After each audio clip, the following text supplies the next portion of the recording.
Saúdo aos amados na paz do nosso Senhor e Salvador Jesus Cristo. Estamos numa semana especial em que nós nos recordamos do sacrifício que Jesus Cristo fez para a salvação e remissão dos nossos pecados. É uma semana em que nós queremos destacar, hoje particularmente, os acontecimentos que antecedem a crucificação de Jesus Cristo, ou aquela que é a Páscoa. Queremos falar acerca da Santa Ceia, porque a Santa Ceia é algo que Jesus Cristo instituiu como um novo pacto da nova e eterna aliança, e tem como base o livro de Mateus, no seu capítulo 26, dos versículos 26 a 29. E nós aqui encontramos que Jesus Cristo tomou o pão, abençoou, partiu e deu aos seus discípulos dizendo que este é aquilo que é o corpo de Cristo e que eles deveriam comer. Então nós aqui encontramos que a ceia do Senhor é como se fosse um memorial que Jesus Cristo está estabelecendo até a sua gloriosa volta. E quando ele também nos diz que pegou no cálice dando graças, dizendo que os discípulos deveriam tomar porque representava aquilo que é o seu sangue, daquilo que é a nova aliança, nos traz aqui alguns ensinamentos. Primeiro, que é uma ordenança que ele coloca para a sua igreja. E também que é uma comemoração quando ele diz que temos que dar graças daquilo que é o sacrifício que ele faz para a remissão dos nossos pecados. E nós também percebemos que é um ato de comunhão, porque estão todos sentados à mesa. Por isso é que quando a igreja do Senhor também se senta para celebrar esta ceia, é um ato de comunhão. Mas também é um ato de agradecimento, porque nós somos gratos a Jesus Cristo por este ato.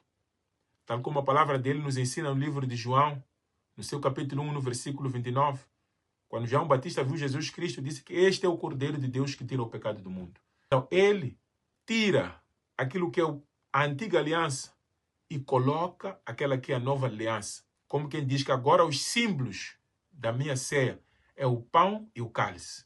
O pão que representa o corpo e o cálice que representa o sangue de Cristo, para a salvação de toda a humanidade.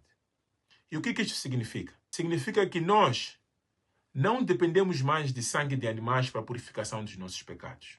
Que nós não dependemos mais de andar a fazer essa expiação, porque ele fez um único sacrifício, conforme a palavra nos diz no livro de Hebreus 10, dos versículos 1 a 3. Porque o sangue de animais não tem como fazer a remissão dos pecados, mas todas essas coisas apontavam para Cristo. O que nós queremos destacar também nesse mesmo ato? É que quando estavam também no ato de celebrar, eles andavam de sandália, então os pés eram aquela parte do corpo que carregava as poeiras de toda a sujidade. Mas que Jesus Cristo mostra que precisava daquilo que é a limpeza e a purificação. Ele representa que cada um de nós precisa de se purificar todos os dias. E ele fez isso para os seus discípulos. E Pedro ainda perguntava, lava todo o meu corpo. E ele disse que não, vocês já estão purificados. Embora existisse um, que ele dissesse que esse não está aqui, aquele que haveria de o trair. Mas que nós precisamos de todos os dias nos chegar a ele e pedir para que ele nos purifique, porque o nosso Deus é santo. E nós, onde andamos, em algum momento carregamos algumas impurezas e que somente ele nos pode purificar. Então, este ato de humildade devemos carregar conosco, sabendo que na igreja onde nós nos encontramos, somos pessoas que devemos estar sempre humildes, prontos para servir aos outros. Porque isto é um ato de amor, conforme Jesus Cristo nos ensina. Mas também é um ato de serviço para os outros. Como quem diz que aquele que pensa que é maior tem que se colocar na posição de menor a serviço de todos. Não só da nossa igreja, mas também a serviço de toda a humanidade, daqueles também que não conhecem Cristo. Nós também queremos destacar aquilo que é o ato que Jesus Cristo fez. Porque uma das coisas que nós encontramos na Páscoa são as ervas amargas. E as ervas amargas são as provações e as dificuldades que este ato de redenção representa. E Jesus Cristo, para enfrentar a dificuldade de carregar a cruz, ele foi ao lugar de oração. Então, o jardim do Getsemane, conforme nós também encontramos também no livro de Mateus, no seu capítulo 26, nós vamos perceber que Jesus Cristo, ele foi orar. E ele disse, Pai, se for possível, passe de mim este cálice, mas que não seja feita a minha vontade, mas a sua. Porque ele estava sentindo aquilo que era o peso deste mesmo sacrifício, o peso de carregar os pecados de toda a humanidade.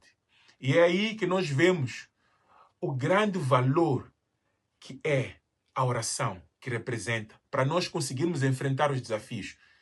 E Jesus Cristo nos mostra e nos ensina que é no lugar da oração que nós preparamos aquilo que é a nossa vitória.